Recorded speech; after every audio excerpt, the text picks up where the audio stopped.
Push your head forward. Try it with me. Push your head forward. Try to bring your arms up from the side. That's about as far as. That's far for you. Yeah. Now bring your head back. Now bring your arms up. Oh, wow. That's like So your range of motion is based on your head. yeah. And then try the other one. Try push your head forward. Now take a deep breath in. Right? Okay. Bring your head back. Take a deep breath in.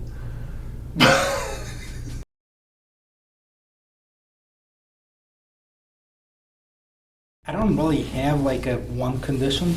Probably have too many, but overall, it's just like, I started feeling like my posture is not what it used to be. I'm not standing up as straight. I'm walking kind of strange, so my feet, instead of going straight, they go A little to foot the side. flare. Okay. Yeah. I also have a little bit of a discomfort in my right shoulder, and every morning it's a struggle. When I get up, especially Feel with stiff. I feel really stiff in my neck and the upper back. Basically, we were in it was a pretty serious car accident. I came out with very slight injuries, if you will. I was basically bruised around my waist. Nothing else. I think the seatbelt, or what do you? The seatbelt, yeah. With the car accidents, the seatbelt, as much as it protects us from leaving the car, it makes the neck, because we don't really have a seatbelt for our head, right? So our chest is immobilized even to the point where you get bruises where the seatbelt digs into you. And I think about the neck in that case, that most of the force, even if it's a low-speed accident, the neck isn't stabilized. And so you can have quite a significant, even if it's a minor injury, Sure. What'll happen is the joints get inflamed and then your head just goes forward. And then the head going forward as a result of an accident now causes all this tension. Go ahead and stand up for me. Just sort of walk in place. Walk in place for a second and just turn your head and sort of show me center posture, you think. So yeah, the feet are, you want to relax now? The feet are a little bit toed out. About 5-10 degrees is normal, but it's a little excessive, especially on the right side. The muscle that controls that is called your piriformis. It's in your glute area. Okay. And this muscle, when it contracts, it attaches from your sacrum to the greater trochanter. So when this muscle shortens, it pulls your toes out. Does that make sense? So this muscle is controlled by the lower back, the sciatic nerve specifically. So if there's one of the before. You've had sciatica? So when you have a sciatic event, it has to do with the wires coming through little holes. Either the disc is hitting the nerve or a bone spur is hitting a nerve. And what our body does very cleverly is it moves things into a better or least pressurized position. Your body will just go, okay, I'm just going to stand like this now. And the symptoms will go away, but there still can be a little residual nerve upset that then causes, at the beginning, foot flare, and then it leads to hamstring tightness. Sure. And then people start thinking they have to stretch their hamstrings, and I go, well, the hamstrings are tight because you're getting some electrical activity from your lower back. Hamstrings get tight. Yeah, so we're dealing with about 2-3 inches your head's forward from your shoulders. And like I said, that's a lot of it has to do from a young age. Nobody's really looked at our posture. We haven't been guided in, this, your ear should be over your shoulder, and not by forcing it, but just that's where you want to be. And the more forward the head progressively goes, the more constant tension you'll have in your back.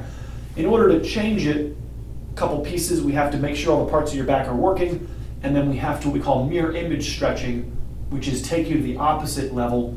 We have to overcorrect like a tree. If it's bent forward, we have to now bend it the other way to make it want to be in the middle. How long ago did you feel that sciatica? Well, the first time was probably about, I want to say about 25 years ago. Okay. And it continued for a little bit on and off. Okay. I had a little bit like in my left leg, I had this tingling, and I still don't feel everything like in my foot. Bottom feels numb? Yeah, bottom feels numb. But that's when I went to the chiropractor probably about, I want to say 15 years ago, maybe more. Yes. And he helped. Okay. But then after that, I haven't been. Would you say it's the ball of the foot kind of here? Yeah. Yeah. So that's the L5, S1. So we've named all the nerves, lumbar 1 through 5, and there's sacral nerves called S.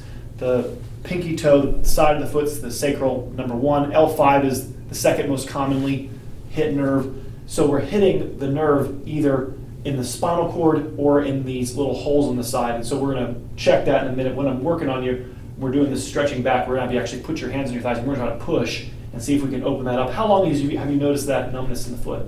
That's been like this for years. So the longer it's been numb, the harder it is to bring that back. If it's more than a year, it's very difficult. The spinal cord has no feeling, and so damage to that spinal cord will cause that numbness. But that's tied with the foot flare, the glutes, that sciatic event you felt when you were in your 20s. Take a deep breath in, and then head back for me. Let all the air out. Good. Deep breath in. Very good. Head back for me. Let all the air out. Nothing. Okay. Deep breath in. Head back. Let it go. Chin down a little bit. A couple movements there. So we have one level, 2 areas moved, and then 1 area didn't want to move. So you can see in a minute where I'm going to be focusing, and then we're going to try to adjust that again. I want every vertebrae working the way it's supposed to. When you lose members of your team, other areas have to compensate. Bring this shoulder down a little bit of a dance. There we go. Let this relax your leg. There you go. We're going to twist. We're going to breathe. Wow, you lost a lot of range of motion here. Twist. Breathe. There we go. Oh, there it is. A little movement there. Breathe. Exhale. I got you. Not going to fall. Exhale. I got you. Good. Aside for me. Good. A little movement. So the sciatic nerve primarily this is where the pinching happens. Some L4 through S3 form the sciatic nerve, but these holes don't change in size. These are the areas where the discs get pressurized. So nobody should really adjust this. We want to work here and up here to take stress off the lower back. Take a deep breath in, and then exhale. Yeah, this side you twist better too. Deep breath in. I got you. Exhale. A little bit. Good. Face that for me. It's very important that we have that SI joint moving. It's a heavyweight fighter in your back. If your SI joints are offline, then the lumbar spine has to do a lot more work. Wow, this is a big bump sticking out here on the right side. This guy right here. Yeah, we're going to work on that. All right, let's try to loosen you up. All right, you have this side. I'm waiting right here. Let it go. There you go. There you go. Did great. There we go. Let me have the head. There you go. There you go. Nice. Beautiful. Okay. Give that a sec. I wanted to see how your neck moved before I massaged it, and that tells me how much of your spine is working when the engine's cold. And now we're gonna, heat it up a little bit and see if we can get a little bit more movement. And that tells me, how much of your spine is working, and then how much of your spine essentially is going to be aging. Parts of your back that don't move don't age, and we end up with other areas that have to age at a faster rate. So we want the whole spine. When your person's 80, we want your spine to look 80, and that's okay. What's not okay is if you make it to 50 and part of your back looks 90 and part of your back looks 20, and that's where people get channeled into drugs or surgery and almost rightfully so, because those areas have nothing left to them. And I go, well, it is difficult now. It's not impossible, but we have to stop chewing on those areas. This knot right here needs to be. There are reasons for why your head is forward. Your body does it, like I said, to get away from things. And as we undo it, we're going to bring your body back into these areas that potentially are occupied by something. And Ed, now my upper neck is a little sore, or other areas start talking to you. Yeah, right there. I don't feel it. Yeah. It's unresolved injuries. Our body heals tighter than it was before the accident, and having an accident, your body says that accident might happen again, so I'm going to lock down those areas, and you lose members of your team until you're eventually running on a skeleton crew. Yeah. There you go. There you go. Your head belongs way back here. And the tension you feel in your shoulders and neck comes from that posture. So we have to, like I said, we have to get the joints and the knuckles in your spine to not hate each other so that we can approach the right place when we're stretching. Yeah, I know. Yeah. I know. We got to clean all this. We're going to go face down in a second. We're going to dig in here. Just wanted to see what we're dealing with. Wow, big knot right there. Hello. Boop. I can feel that. Right there. Click. That's got to get out of there. All right. Okay. Try to get a little deeper. There we go. There we go. Almost there. Just seeing if I can get a little piece there. This knot right here is. I can feel it. Yeah. Right there. These are the roots of your neck. The roots to lift up as the head canters forward. So it's not just about pushing the root down, it's about bringing the tree upright. But yeah, that's got to be pushed down a little bit.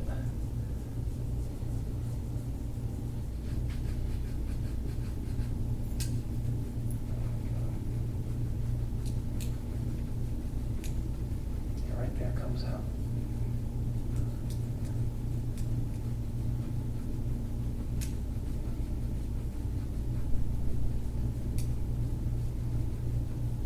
Yeah. So this is more kyphotic, and the peak of the mountain is right here. This is the peak of the misalignment. So the most bang for your buck when we're stretching later today, later in a little bit, we're going to be putting it right here.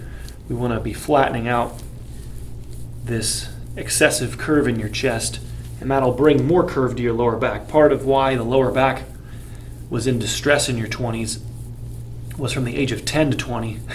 We sat a lot in school, buses, and homework, and TV, and the loss of the curve allowed your lower back to be under extra stress. And then by, like I said, your early 20s, now we're having nerve pressure.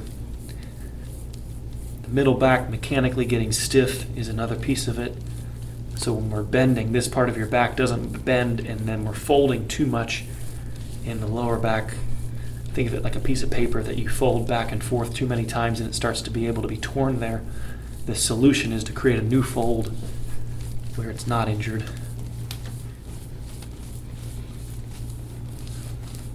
There you go. There you go.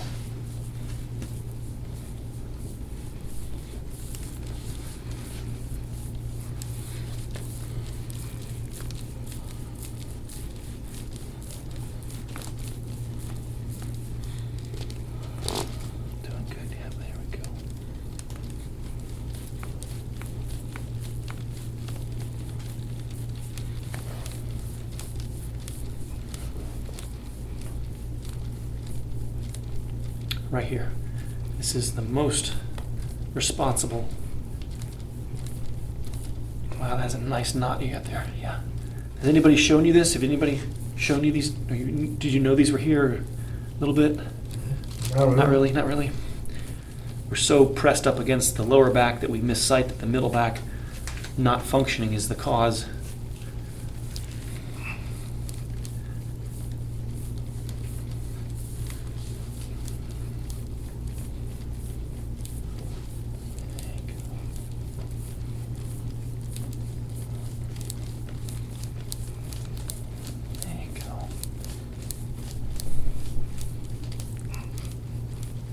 There, yeah, that's it.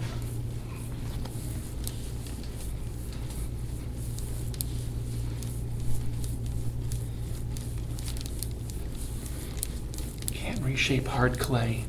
Gotta make the clay soft. Can't reshape hard metal. Gotta heat the metal up.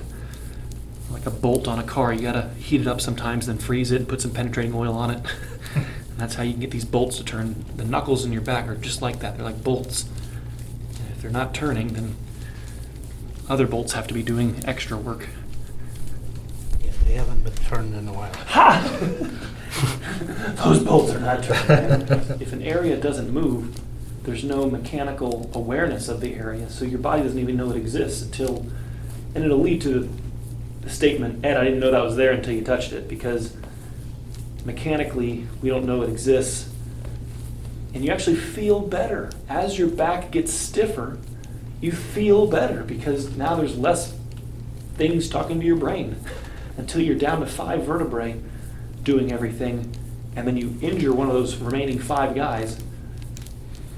That's when we finally noticed that there was a problem. But that's the peak right there.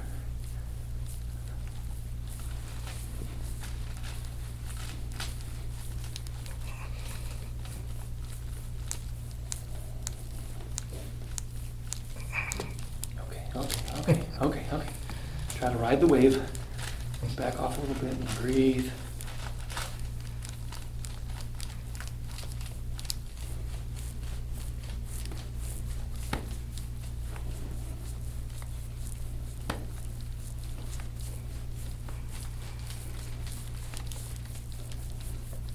Right there, yep.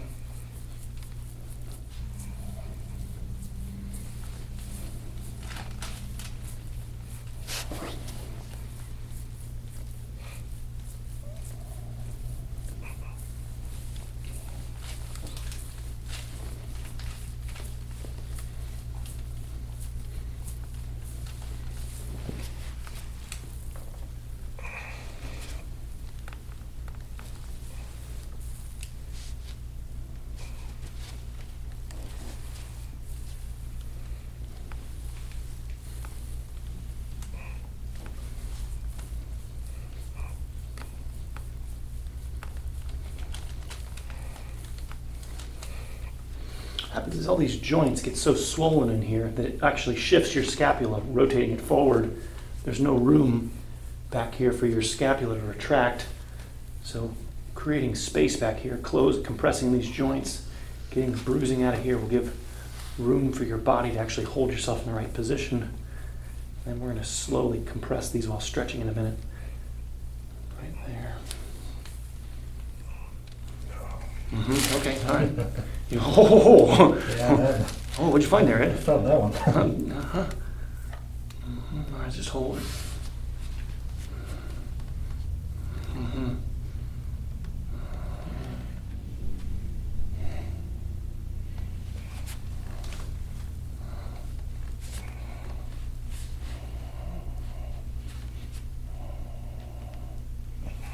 Mm-hmm.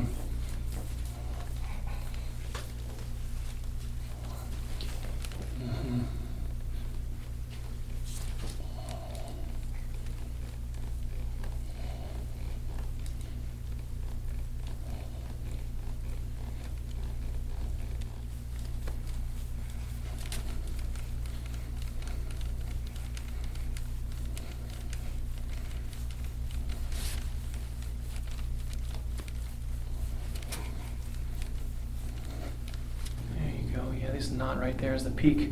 This is where we're going to be focusing in a minute when we're stretching. This is, I mean, that's almost a person right here.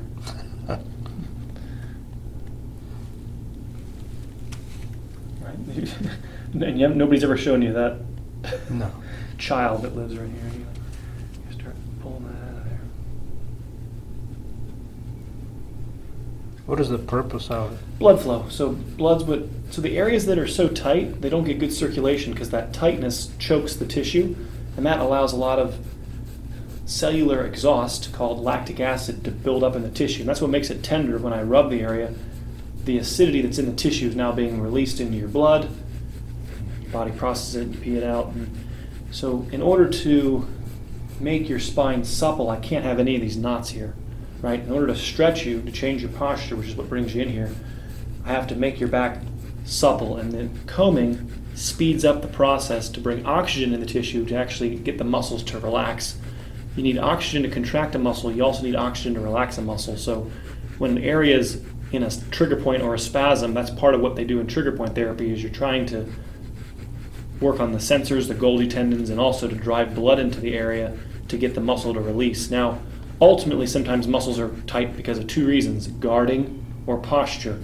And so you have to work on the reason for why the muscles are tight, otherwise they just depressingly come back again. So just blood flow. It's almost like water to a plant. You know, if you want a plant to grow, you need to give it good sunlight, good water, good fertilizer, right? And if you remove any one component, the plant will die. So your tissue needs water, blood flow, nutrition, nutrients, and fertilizer.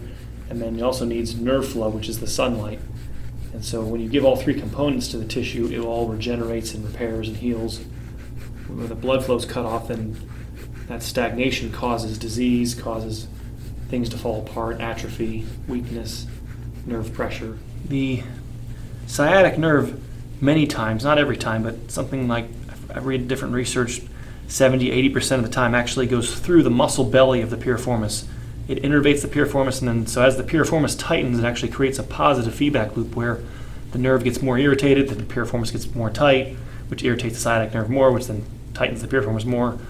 So the contraction of this muscle causes foot flare or your toes pointing out. Ultimately, it's about getting pressure off your lower back, but if you want to relieve some of that temporary foot flare, you got to go in here and release any tension in the piriformis. And the best way to do that is to work on the tendon, what we call the Golgi tendons inside of the tendon. There are little sensors in there. And that's the best way. So sometimes people think that jabbing, working on the muscle belly, and that does work a little bit, but I think the best way is to go right on the tendons. It's right on these attachments here on the side of the sacrum is where your piriformis attaches, right there. So getting this is the best way to release that. Right there.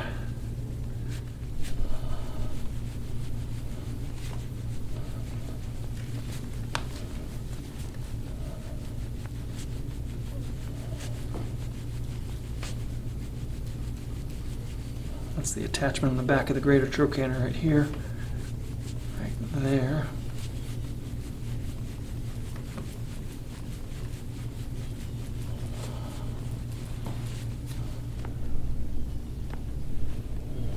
Right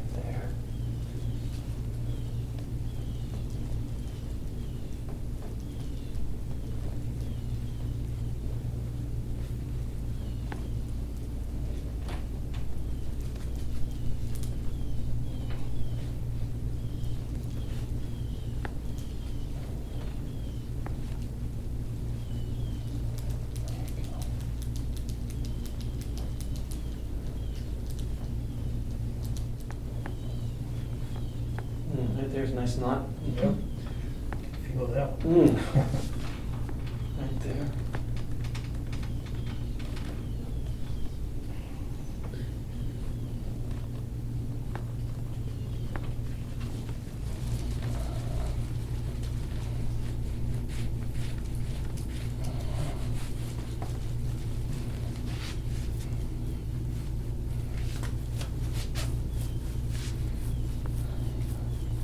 Feel it in this one. A little tighter there in the calf. Oh boy. Yeah. That's my sciatica side. Right. So the calf is getting some electrical. The wrong information is being sent to the calf to contract. Your brain didn't send it, but the pressure on the nerve in the lower back is sending it. Yeah. Here. So we're dealing with. Oh wow. This is all the crud that's back there. We got to get. Obviously your head's there, and so this is all. Yeah. We got to get all that out of there. Every visit we move up that ladder, but there shouldn't be anything. There should be just turning pink. You shouldn't see that dark redness.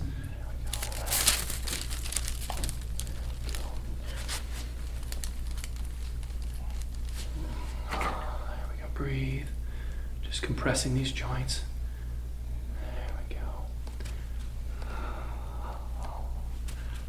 go. Here it is, little piece. Yeah.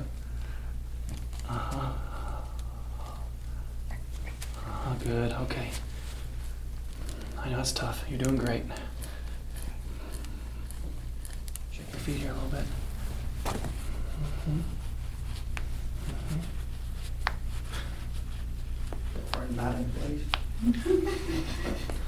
Just getting all these joints working. There we go, good. Nice.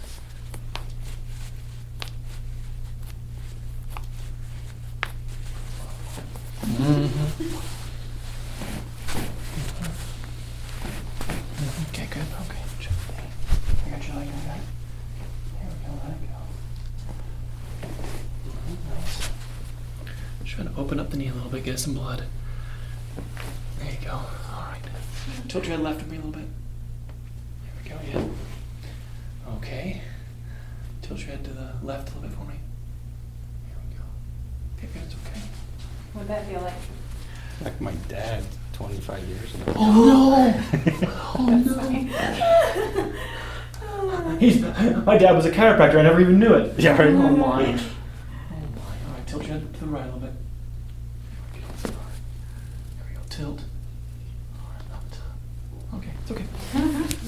You get more. There's a real time of holding the ligaments on the front. All of this has to stretch open to allow your chest to come in. So you'll actually feel sometimes sore here on the front tomorrow morning. The more you stretch back, because the front has all this glue and adhesions holding it all together. Nobody's ever told you to bend backwards. So these all become kind of sandwiched together and glued together. It takes time to allow that to open up. It's not an active exercise, it's a passive stretch, letting your back sink in. There you go, breathe. It's kind of like moving a drawer in. Sometimes you gotta give a little bit of a jostle, to get it to slide in. Bring these right. You've lost a lot of when we were rotating you earlier, your ability to rotate is reduced. We want to restore that range of motion. Real easy thing to do is when you come up in a second, when you push your head forward, that's as high as I can lift my arms. Does that make sense? Mm-hmm. If you bring your head back, now you can bring your arms up. So even range of motion of your shoulder requires your head to be over your shoulders. It's also harder to breathe. Everybody at home, just push your head forward. Try to take it.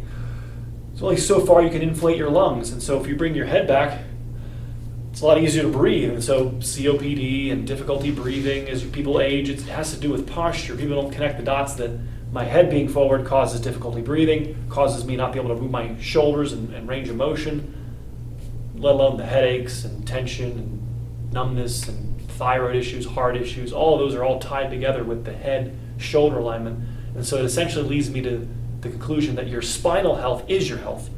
So keeping that spine healthy is so important. End your day, kind of like brushing your teeth and going to bed. You want to end your day because, driving in cars, computers, phones, everything in our lives is so inundated forward. Unless we're painting ceilings or stargazing, we don't really ever spend much time, if at all, arching back. But yeah, show me. Try that. Push your head forward. Try it with me. Push your head forward. Try to bring your arms up from the side. That's about as far as. That's about for you. Yeah. Now bring your head back. Now bring your arms up. Oh, wow. That's like So your range of motion is based on your head. Yeah. And then try the other one. Push your head forward. Now take a deep breath in. Right? Okay. Bring your head back. Take a deep breath in. It's a lot easier. It's easier to breathe. Yeah. How vital is it to breathe? Pretty vital. Do great. Thank you for coming in. What's your channel? Give me your information on what your channel is on YouTube. Give me. Matt the Car Guy. Matt the Car Guy. Not the car guy. Check him out. Car Guy, the car reviews. I love cars. We'll check him out later. Appreciate you coming in. Thank you very Yes, sir. much. Thank you, bud.